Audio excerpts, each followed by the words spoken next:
Imagine opening your eyes. For a moment, you don't know where you are. It is pitch black.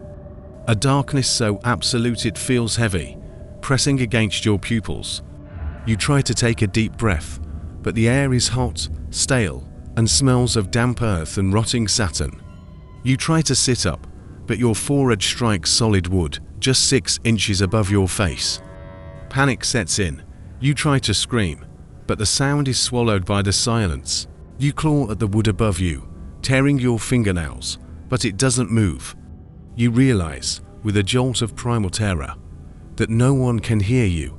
You are 6 feet underground. The funeral is over. The mourners have gone home. And you are still alive. For us, in the modern world, this is just a nightmare scenario from a horror movie. But for the people of the Victorian era, this was a daily reality. It was a statistical probability. Welcome to the golden age of taphophobia, the overwhelming, paralyzing fear of being buried alive. To understand why our ancestors were so obsessed with this specific terror, we have to look at the medical reality of the 19th century. Quite frankly, Victorian doctors were terrible at defining death. Before the invention of the electrocardiogram, or brain scans, the line between dead and mostly dead was terrifyingly blurry. Medical science was in a strange transition period. They knew enough to be dangerous, but not enough to be certain. Epidemics like cholera, which swept through London and New York repeatedly, could put patients into deep, death-like comas. A cholera patient would lose fluids rapidly, their skin would turn cold and blue, and their heartbeats would become so faint that it was imperceptible to the human ear. To a tired, overworked country doctor in 1850, armed only with a primitive stethoscope or just his own ear pressed to a chest, you looked dead, you felt dead, so they signed the death certificate, and into the box you went. The fear was so widespread and so genuine that it touched the highest levels of society. Famous figures like the writer Hans Christian Andersen and the composer Frédéric Chopin were terrified of this fate. Chopin, on his deathbed, gripped his sister's hand and left strict instructions. The earth is suffocating. Swear to make them cut me open, so that I won't be buried alive. He demanded his heart be removed before burial, just to be absolutely sure. The doctors knew they were making mistakes.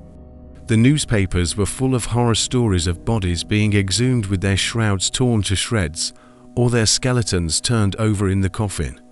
To avoid burying the living, Victorian science invented resuscitation tests that range from the bizarre to the sadistic. If a doctor wasn't sure you were dead, he might pour boiling water on your chest to see if your skin blistered. He might thrust long needles under your fingernails. He might shout your name loudly in your ear. Or, in a method that sounds like a joke, but was a genuine medical practice of the time, they would use a bellows to blow tobacco smoke into the rectum of the patient, believing the nicotine stimulation would shock a sleeping body back to life. If the boiling water, the needles, and the tobacco smoke didn't wake you up, you were declared deceased. But for the paranoid Victorian who didn't trust the doctors, there was another solution. A mechanical insurance policy known as the safety coffin. Between 1868 and 1900, the patent offices in the United States and Europe were flooded with designs for coffins that allowed the corpse to signal for help. It became a booming industry. The most famous and iconic design involved a simple yet terrifying mechanism. A string was tied to the finger or wrist of the deceased inside the coffin. This string ran up through a tube in the earth and was attached to a bell mounted on the gravestone above. The idea was simple. If you woke up in the dark, you would twitch your hand in panic. The string would pull, the bell would ring in the graveyard, and the night watchman would come running with a shovel to dig you out. Other designs were more complex. Count Michel de Cavalcanti patented a coffin with a glass window and a tube that would open to let in fresh air and light if movement was detected in the chest area. Some patents even included a supply of soup, wine, and crackers stored in a compartment, just in case you got hungry while waiting for the gravedigger to notice you were alive. It sounds like a clever solution, but it had a fatal flaw.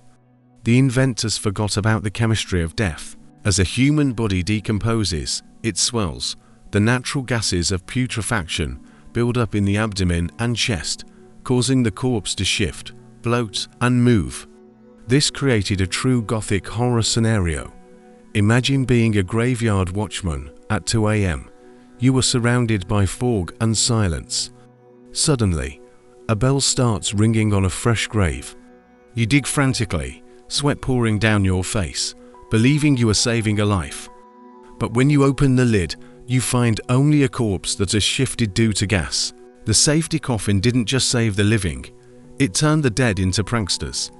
But all the safety coffins and medical tests in the world couldn't save everyone. The history books are filled with cases where the nightmare became real. One of the most tragic and well-documented cases is that of Octavia Hatcher.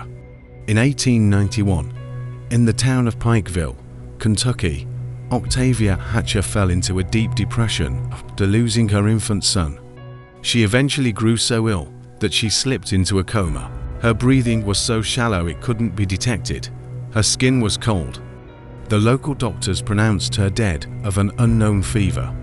Because it was a particularly hot May in Kentucky, her husband, James Hatcher, was advised to bury her quickly before the body began to smell. Heartbroken, he laid his young wife to rest in the local cemetery. A few days later, a strange thing happened. Other people in the same town began falling ill with the same mysterious sleeping sickness, likely caused by the bite of the tsetse fly or a form of encephalitis. But unlike Octavia, these people woke up after a few days.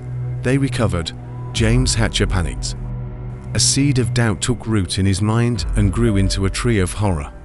Consumed by dread, he rushed to the cemetery and demanded that Octavia's grave be dug up. When they finally shoveled away the dirt and pried open the lid of the coffin, James's worst fears were confirmed. Octavia was dead, but she hadn't died when they buried her.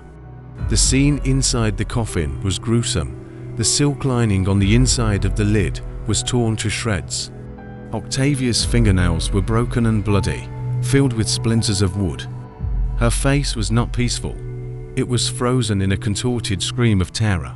She had woken up in the dark, suffocating, and had scratched at the wood until her fingers bled, fighting for air that wasn't there.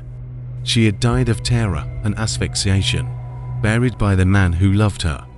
James Hatcher was so traumatized by what he saw that he commissioned a life-sized statue of Octavia to stand over her grave.